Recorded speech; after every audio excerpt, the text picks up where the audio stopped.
Second Samuel chapter 13, verse 2. Ammon became so obsessed with Tamar that he became ill. She was a virgin. It seems too impossible that he could ever fulfill his love for her.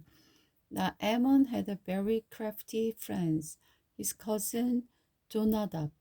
He was the son of David's brother, Shimeah.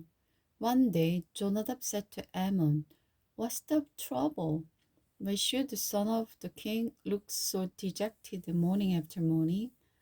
Amnon told him, "I'm in love with Tamar, Absalom's sister." "Well," Jonadab said, "I will tell you what to do. Go back to bed and pretend you are sick. When your father comes to see you, ask him to let Tamar come and prepare some food for you. Tell him you will feel better if she feeds you."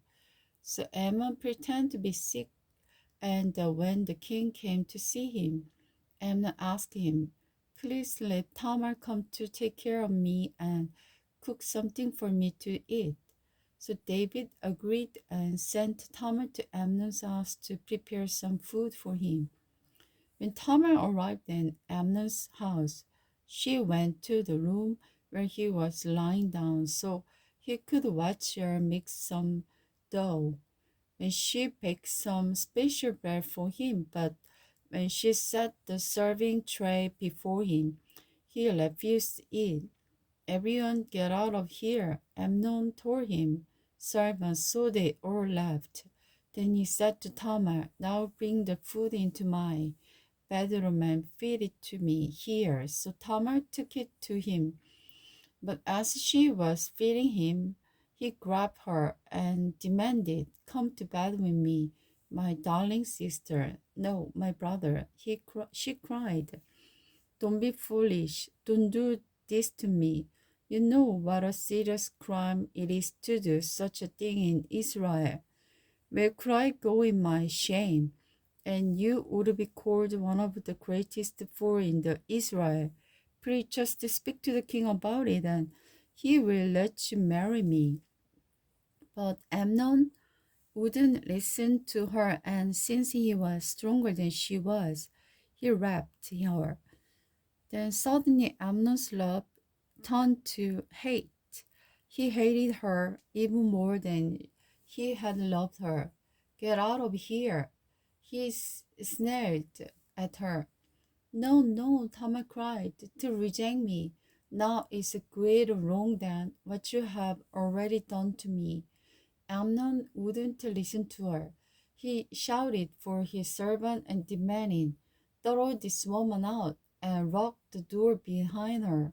So the servant put her out. She was wearing a long, beautiful robe, as was the custom in the those days for the king's virgin daughter. But now Tamar tore her robe and put ashes on her head. And then with her face in her hands, she went away crying. Her brother Absalom saw her and asked, "Is it true that Amnon has been with you?" "Well, don't be so upset, since he is your younger brother." "Oh, wait, anyway, don't worry about it." So Tamar lived as a desolate woman in Absalom's house. When King David heard what had happened, he was very angry, and though Absalom never spoke to Amnon about it, he hated Amnon deeply because of what he has done to his sister. Absalom's revenge on Ammon. 2 years later, when Absalom's sheep were being sneered at Beer Hazor near Ephraim, Absalom invited the king's son to come to a feast. He went to the king and said, "My sheep shearers are now at work. Would the king and his servant please come to celebrate the occasion with me?" The king replied, "No, my son. If we all came, it would be too much of the burden on you." Absalom pressed him, but the king wouldn't come, though he sent his thanks. "Well, then," Absalom said, "if you can't come, how about sending my brother Amnon instead?" "Why Amnon?" the king asked, but Absalom kept on pressing the king until they finally agreed to let all his sons attend, including Amnon. Absalom told his men, "Wait until Amnon get drunk, then at my signal kill him. Don't be afraid. I'm the one who has given the command. Take courage and do it."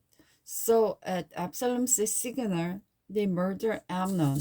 When the other son of the king jumped on their mules and fled.